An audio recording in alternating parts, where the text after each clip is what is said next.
다 들어오셨나요?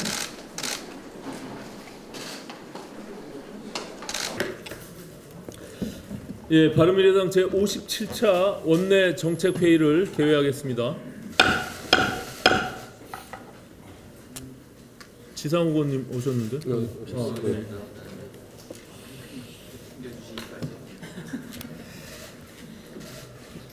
조국 피의자 장관 일가족에 대한 검찰 수사가 정점을 향하고 있습니다. 조 장관의 부인은 딸의 의전원 부정 입학을 위해 표창장을 위조한 혐의로 이미 기소가 됐고, 자택 압수수색에 이어 딸과 아들까지 소환 조사를 받았습니다. 이제 다음 수순은 조국 피의자 장관과 부인이 검찰에 출석해서 입시 부정과 가족펀드 운용에 어디까지 직접 관여했는지 확인하는 것입니다. 현재까지 드러난 사실만 놓고 보더라도 조국 피의자 장관이 자리를 지키고 있는 것이 너무나 뻔뻔스러운 상황입니다. 사태가 이 지경까지 오고 당사자가 사퇴할 의사가 없으면 정부 여당은 지금이라도 조국 장관을 강제 퇴진시키는 것이 상식적인 대처입니다. 그러나 민주당과 범여권 유력 인사들은 아직도 정신을 못 차리고 법과 절차에 따라 수사를 하고 있는 검찰을 범죄 집단으로 매도하면서 조국 지키기에 올인하고 있습니다. 범죄 피의자를 보호하기 위해서 집권당이 검찰을 고발하겠다는 발상이 이게 말이나 되는 소리입니까? 피의자 비호를 위해서 마치 검찰이 증거 조작을 일삼는 악의 소굴인 양 매도하고 겁박하는 것이 공정이고 정의입니까? 정권의 시녀 노릇 제대로 하는 검찰을 만드는 것이 민주당이 말하는 검찰개혁이란 말입니까? 그것은 검찰개혁이 아니라 검찰 장악입니다. 민주당은 파렴치한 수사 방해와 피의자 비호를 당장 집어치우기 바랍니다. 오늘부터 정기국회 대정부 질문이 시작됩니다. 다음 주부터는 국정감사가 실시됩니다. 그런데 민주당은 국정감사를 앞두고 이제 청와대 거수기를 넘어서 조국 거수기를 노릇을 하고 있습니다. 지난 인사청문회 때도 안건조정 신청이라는 막가파식 대응으로 조국 장관 관련자들의 증인 채택을 방해하더니 이번 국정감사에서도 생떼를 쓰면서 똑같은 행태를 되풀이하고 있습니다. 범죄 피의자를 비호하는 것이 국회의 역할이 아니라 국민적 의혹에 대해 진상을 규명하는 것이 국회의 역할입니다. 조국 임명으로 국가 망신, 조국 비호로 국회 망신을 시키고 있는 민주당은 내년 총선에서 조국과 함께 침몰하게 될 것입니다. 민주당이 조국 피의자 장관을 비호하며 국회의 권위를 실추시키고 계속해서 진상규명을 방해하는 상황에서 야당은 부득이 해임 건의안 카드를 꺼낼 수밖에 없습니다. 사태 추이를 지켜보면서 다른 야당들과 해임 건의안 제출 시기를 협의해 나가겠습니다. 경기도 파주, 연천, 김포에 이어 인천 광화군에서도 아프리카 돼지 열병 확진 판정이 나왔습니다. 불과 열흘 사이에 6번째 확진 판정입니다. 인천 강화군은 다른 지역과 달리 육지가 아니라 섬 지역이라는 점에서 확산 가능성 측면에서 사태가 특히 심각합니다. 아직 정확한 감염 경로가 파악되지 않고 있는 것이 가장 큰 문제입니다. 청와대는 뒤늦게 TF를 꾸리고 정부의 대응 상황을 점검한다고 하는데 지금 구중궁궐에 앉아서 보고나 받고 있을 상황이 아닙니다. 국무총리가 직접 지휘 책임을 지고 범정부 대책기구를 운영해야 합니다. 청와대는 변죽이나 울릴 생각을 하지 말고 현장 대응 능력을 강화해서 대체 감염 어떤 경로로 유입되어 왔는지 또 어느 방향으로 전파가 되고 있는지 감염 경로부터 신속하게 파악해야 하는데 주력하기 바랍니다. 아프리카 돼지 열병이 확산될 경우 전국의 축산 농가와 식품업계는 줄초상을 맞이하게 될 겁니다. 우선 사태가 조기에 수습되기를 간절히 기원합니다만 만일의 사태에 대비해서 국회 차원에서도 지원 방안을 함께 논의할 것을 각 당에 제안합니다. 우리 바른미래당은 농림부 장관을 지내신 정운천 의원님을 중심으로 대책반을 꾸려서 축산농가와 식품업계 지원 방안을 강구해 나가도록 하겠습니다. 정책위 의장 최혜배입니다. 저도 아프리카 돼지열병에 대해서 좀 추가 말씀드리겠습니다. 아프리카 돼지열병의 후반전이 시작되었습니다. 시간이 없습니다. 최소한 사료, 분유, 돼지 이동 등의 차량 동선에 걸려있는 돼지는 선제적으로 폐사시키는 정도의 공격적인 방역이 필요합니다. 필요하다면 우리 정부는 군을 비롯한 모든 자원을 동원해서 방역과 살처분을 해야 할 것입니다. 또한 한반도가 더 이상 AI, 구제역, 돼지열병 등 가축 질병으로부터 청정 지역이 아닌 만큼 민관과 협업하여 백신 개발 그리고 백신 은행 설립 등을 추진하여 지금부터라도 예방 작업에 힘써야 합니다.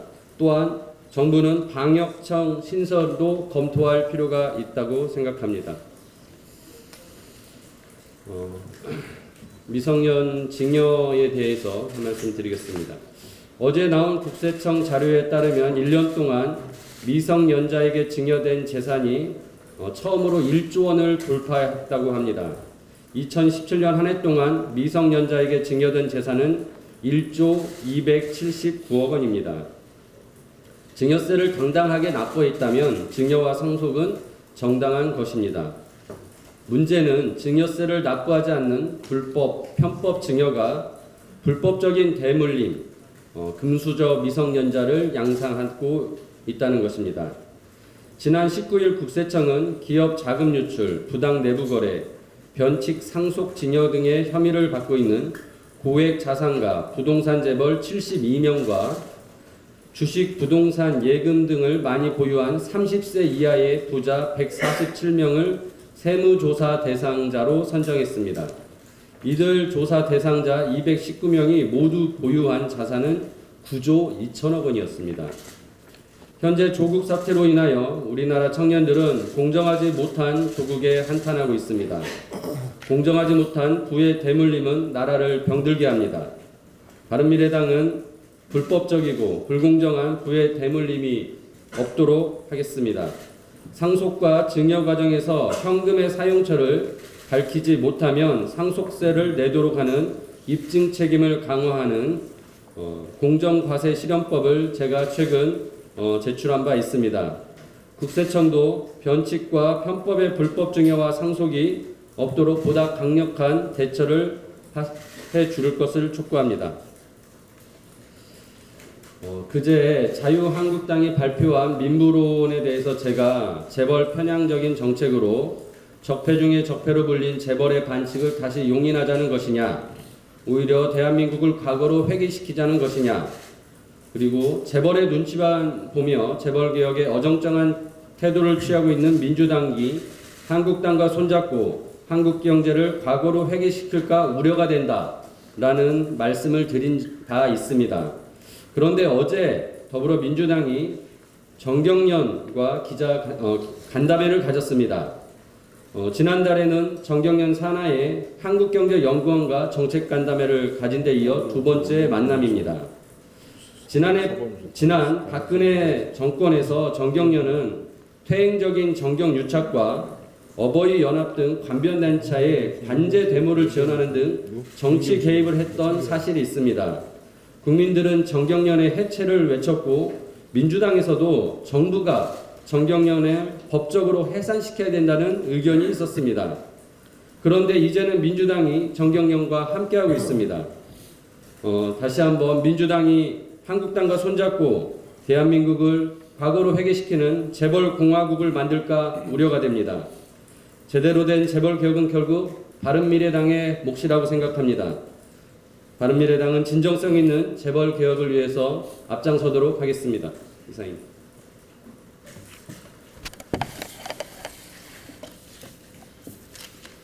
민주당이 국민의 비판 여론에는 귀를 닫은 채 자신들의 일방적인 주장만 내놓고 있습니다. 민주당은 지난 24일 열린 비공개 의원총회에서 내부 발언을 언론에 공개하지 말라는 함구령을 내렸다고 합니다. 이에 쓴소리도 마다 않던 소신 있는 의원들마저 지도부 눈치를 보고 조국 장관 문제에 입을 닫고 있습니다. 민주당은 조국 장관 문제뿐만 아니라 대내외적으로 비판 여론이 거센 민생 현안에 대해서도 공론화를 외면한 채 일방 독주를 하고 있습니다. 민주당은 이날 의총에서 이원욱 수석부대표가 대표 발의한 주 52시간 근로제 유예 법안도 당내 이견을 이유로 논의하려다 결국 보류했다고 합니다. 집권 여당이 정치적인 이유로 민생 현안을 방기하고 있다는 것을 반증하는 셈입니다. 이것만이 아닙니다. 탈원전 정책과 전기요금 인상에 대해서 사회적 합의와 공론화가 필요하다는 여론이 거세지고 있는데도 역시 귀를 닫고 있습니다.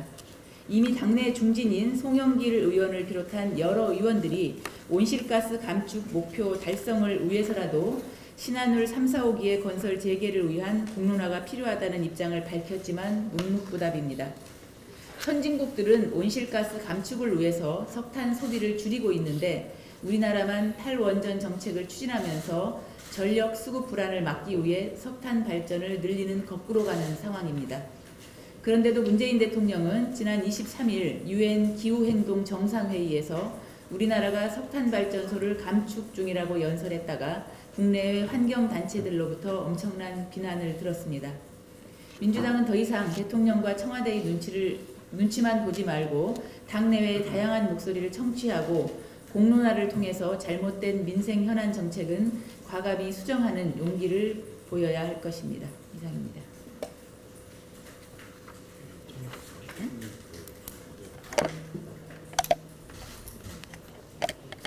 나라가 조국 사태로 이렇게 국민들을 정신적으로 정말 너무 힘들게 하고 있는데 또 이 돼지열병이 이렇게 경기도에 6군데까지 이렇게 확대되어 있습니다. 이 내용적인 감염 경로만 제대로 알면 그걸 막으면 되는데 지금 한 여러 가지의 감염 경로를 추측만 할 뿐이지 그 대책을 근본적으로 강구할 수 없는 상황으로 있습니다. 2년 전을 좀 돌이켜 보면 그 당시 AI 터졌을 때 제가 그 특위위원장으로서 제일 첫 번째가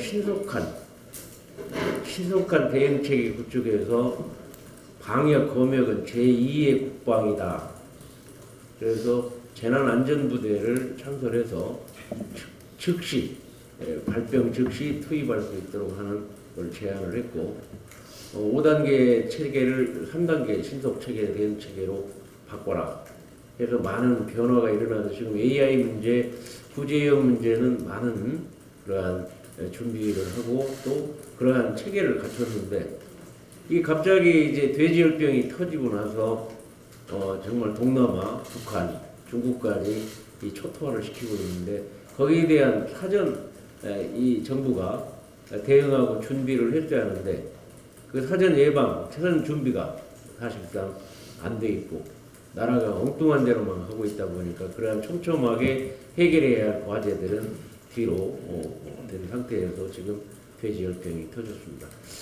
이 부분은 다시 한번 우리 바른미래당이 오신환 대표께서 이 TF 대책반을 저한테 맡겨주셨기 때문에 오늘부터 근본적으로 이 문제 해결 방법과 앞으로 축산 농가들의 불안함을 극복할 수 있는 대책을 강구하는데 모든 노력을 다하겠습니다. 증거인멸이 아니라 증거를 지키기 위한 것이다. 이는 지난 24일 조국 장관 아내 정경심 교수가 검찰 압수수색 전 컴퓨터를 반출한 것에 대해 유시민 노무현재단 이사장이 한 말입니다. 참으로 황당하기 그지없는 궤변이며 억지도 이런 억지가 없습니다. 또한 유 이사장은 정상국가 예선 발부 확률이 0%인데 50%가 있다고 본다. 또 검찰은 정 교수에 대한 영장이 기각되면 책임져야 한다 등 사법부를 겁박하고 검찰 수사에 길을 꺾는 오만한 발언을 했습니다. 이제 검찰 수사와 사법권까지 들먹이며 방해하려고 하는 유 이사장의 막말 퍼레이드를 더 이상 들어줄 수 없습니다. 이것이야말로 정권 핵심 실세에 대한 사법농단입니다. 유 이사장은 국민을 분노케 한 몰상식한 발언에 대해 사죄해야 할 것이며 어리석은 참견을 멈추고 검찰 수사에 맡겨야 할 것입니다. 진실은 밝혀지게 되어 있습니다. 한 가지만 더 말씀드리겠습니다. 어제부터 김정은의 부산 답방설이 국정원과 여당 등을 통해 나오고 있습니다. 뜬금없이 왜 이 시점에 조국 사태로 문재인 정권의 지지율이 폭락하고 있는 이 시점에 이런 이야기가 우리 정부 당국을 통해서 나오는지 그 의도가 의심스럽습니다. 김정은과 북한 정권은 9.19 남북 군사 합의 이후에도 10여 차례의 미사일 도발을 하였으며 우리 정부 당국과 심지어 청와대를 향해 입에 담을 수 없는 막말을 일삼았었습니다. 이 같은 도발 행위에 대한 북의 어떠한 사과도 없는 지금 갑작스럽게 철면피처럼 평화를 얘기한다면 어떤 국민이 납득할 수 있겠습니까? 답방도 대화도 미사일 도발과 각종 망언에 대한 사과가 없이는 이루어져선 안 될 것입니다. 그것이 국민의 뜻입니다. 아무런 사과 없는 김정은 답방이라면 조국 정국과 총선을 대비한 보여주기식 물타기 답방이 아닌가 하는 의심을 하지 않을 수 없습니다. 이상입니다.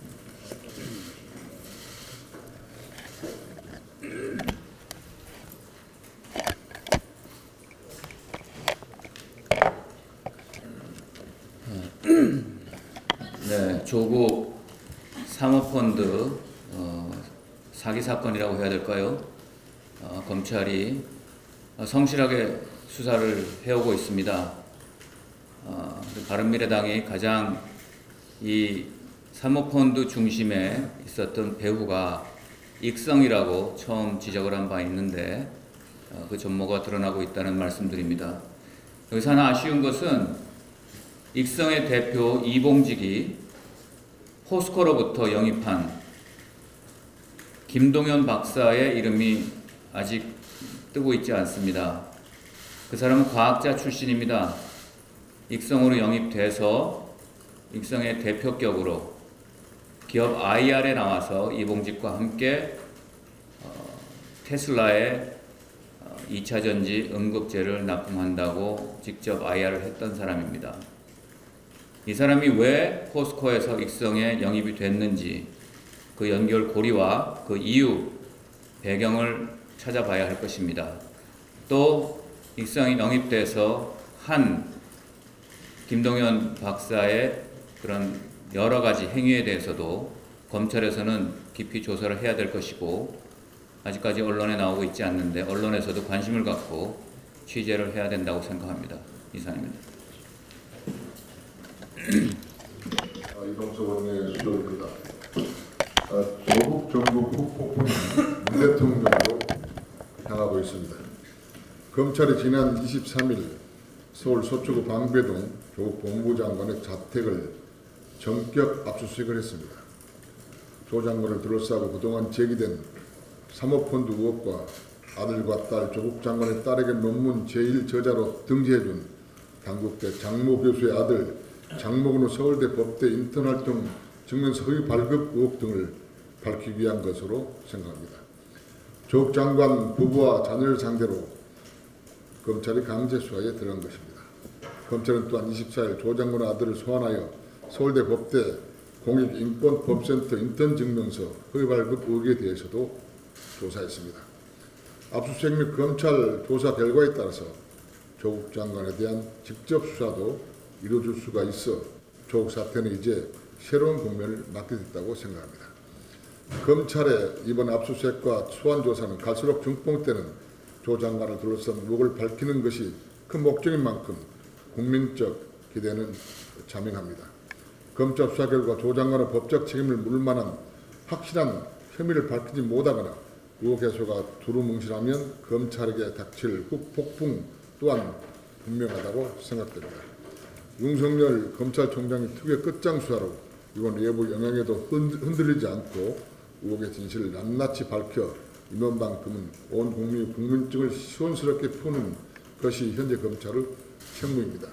그런데 검찰의 이번 압수수색과 관련한 여야 정치권 반응은 흥미롭습니다. 특히 조 장관에 대한 검찰 수사를 격렬한 말로 강도 높게 비난했던 여당이 바로 그랬습니다. 더불어민주당은 물론 같은 진영의 인사들까지 동원돼서 조 장관 수사에 나선 검찰을 직접 겨냥해 자기들이 정치를 하겠다고 덤비는 것이냐고 몰아붙이거나 나라를 어지럽게 하는 행위라고 공격하며 모의 압력을 행사하고 있습니다. 조국 구하기에 정권의 명운을 거는 모양으로 단합과 모든 것을 함께하고 있다고 말할 수 있습니다.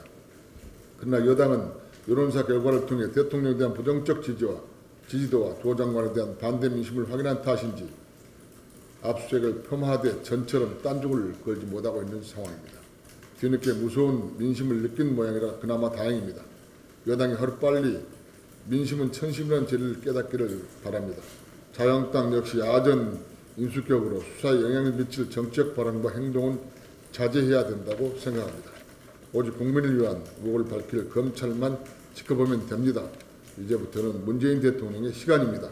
조속한 시일 내에 조국 장관 해임 결단을 기대합니다. 이상입니다. 예, 더 이상 발언하실 의원님 안 계시면 비공개로 전환해서 회의 계속하겠습니다. 협조해 주십시오.